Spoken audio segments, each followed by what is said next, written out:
রাত পোহালেই আমার স্বামীর সাথে আমার জায়ের বিয়ে। আমার সাথে তার ডিভোর্স হয়নি এখনো। এমনকি আমি আমার স্বামীর ঘর ছেড়েও যাইনি। আমি আছি আমার রুমে। বিয়ের 9 বছর হতে চলেছে, এখনো আমি নিঃসন্তান। সমস্যাটা মূলত আমার স্বামী। অনেক চিকিৎসা করেছি, কিন্তু কোনো লাভ হয়নি। বিয়ের 3 বছরের মাথায় যখন জানতে পারি তার কখনোই সন্তান হবে না, সে মানুষটা আমাকে সারা রাত সেদিন ধরে জড়িয়ে কেঁদেছে।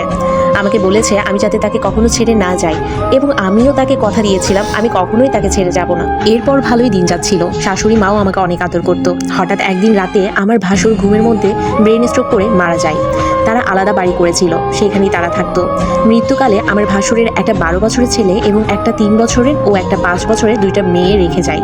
আমার যা ছিল ভীষণ সুন্দরী, ভীষণ অমায়িক এবং ভালো মানুষও ছিল। তার যে 3টা বাচ্চা তাকে দেখেই বোঝা যায় না। তাদের সংসার 18 বছরের ছিল। আমার ভাসুর মারা যাওয়ার পর থেকে মেয়ে 2টা বেশিরভাগ সময় আমার কাছে থাকতো। যাও আমাদের বাড়িতে থাকতো। প্রথম আসা যাওয়াতে ছিল, তারপর একটা সময় আমার যাও চলে আসে আমাদের বাড়িতে। বাড়িটা আমার স্বামীর করা ছিল। আমার শ্বশুরের জমিতে আমার স্বামী একতলা বাড়ি করেছিল। আমার জায়ের মেয়েরা আগে আমার স্বামীকে ছোট বাবা বলে ডাকতো, এখন শুধু বাবা বলেই ডাকে। আমার ভাসুরের মোটামুটি টাকা পয়সা ছিল, আর্থিক কোনো অভাব ছিল না। পরে আমি আমার স্বামী তাদেরকে যথেষ্ট দেখতাম। ভাসুর মারা যাওয়ার পর আমার স্বামীকে ছাড়া বাচ্চাগুলো কিছুই বুঝতো না। আমি বিষয়টা আমলেও নিইনি। আমার দিন বাড়ির আঙ্গিনায় হাঁস মুরগি লালন পালন এগুলো করেই চলে যেত। আমি ঘরে সব কাজ করতাম।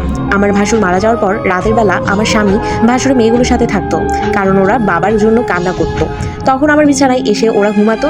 আমার বিছানাটা এত বড় ছিল না, তখন ওরা দুজন সহ আমার স্বামী বিছানায় শুইলে আমি নিচে শুতাম। এই কয়েকদিন পর 12 বছরের ছেলেটাও এসে আমার স্বামীর সাথে ঘুমাতে লাগলো। আমি তখন অন্য রুমে ঘুমাতাম। এভাবে আস্তে আস্তে আমাদের মধ্যে দূরত্ব তৈরি হয়ে গেল। আমার ভাসুর মারা যাওয়ার বছর খানেকের পরে আমি খেয়াল করলাম আমার শাশুড়ি আমাকে তেমন একটা দেখতে পারে না। সবকিছুতেই বড় ভাবিকে প্রাধান্য দেয়, এবং আমার স্বামীও গুরুত্ব দিত না আমাকে সময়ও দিত না। সবকিছুতেই শুধু আমার যা হচ্ছে আমার শাশুড়ির বোনের মেয়ে। আমার শাশুড়ি তার বোনের মেয়েকে এনেছে তার বড় ছেলের জন্য। আর আমার স্বামী পছন্দ করে আমাকে পারিবারিকভাবে বিয়ে করেছিল। অবশ্যই এই জন্য প্রথম আমার শাশুড়ি আমাকে পছন্দ করতো না। ভাসুর মারা যাওয়ার বছরখানেক পরে তারা আবার তাদের বাড়িতে চলে গেল, সাথে আমার শাশুড়িও গেল। আমি একা হয়ে গেলাম। আমার স্বামী বাজার করে দিত। রাতে বেশিরভাগ সময় আমার স্বামী ওখানেই থাকতো। আমি ওখানে থাকতে পারতাম না, কারণ আমার গবাদি পশু ছিল। একটা সময় সকালে বেশি কাজ থাকলে আমার স্বামী এসে করে দিয়ে যেত, তারপর আবার সে চলে যেত। আমিও চুপচাপ সহ্য করে নিয়েছিলাম, কারণ ঝগড়া করলে আরও ঝামেলা হতো এবং মারামারিও হতো। তখন মাসে সে একবারও আসতো না। তাই আমি এখন আর কিছুই বলি না, শুধু আমি এটাই বুঝি মানুষটা আর এখন আমার নেই। একদিন আমার শাশুড়ি আর আমার স্বামী আমাদের বাড়িতে এসে বলে, তুমি জানো আমার ছেলের কখনোই বাচ্চা হবে না। আমার বড় ছেলেও মারা গেল। আমি চাইছি আমার ছোট ছেলের সাথে বড় বউয়ের বিয়ে দিতে, এতে করে আমার ছোট ছেলে 3টা সন্তান পাবে। আমাকে তারা 3 লাখ টাকা দিবে আমি যাতে চলে যাই, আর আমি যদি থাকতে চাই তাও তাতে কোনো প্রবলেম নাই। এরকম বলেছিল আমার শাশুড়ি। আমি ততদিনে বিষয়টা আন্দাজ করতে পেরেছিলাম এরকম কিছু একটাই হবে।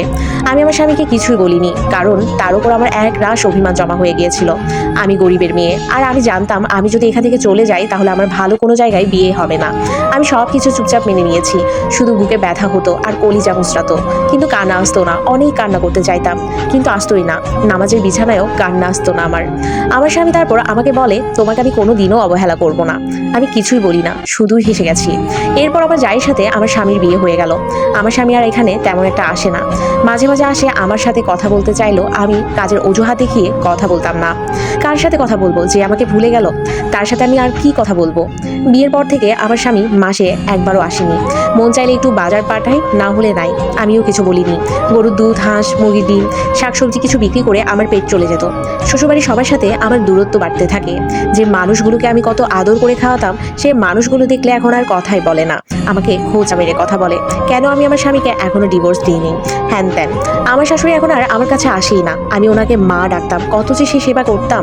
হায় রে আফসোস, কেউ আমার দুঃখ বুঝলো না। আমার তো কান্নাই আসতো না, শুধু মনে হতো বাবে করে গেছে বেইমানি যে জন্ম দিয়েছে, আর তোমরা তো বহু দূরের মানুষ।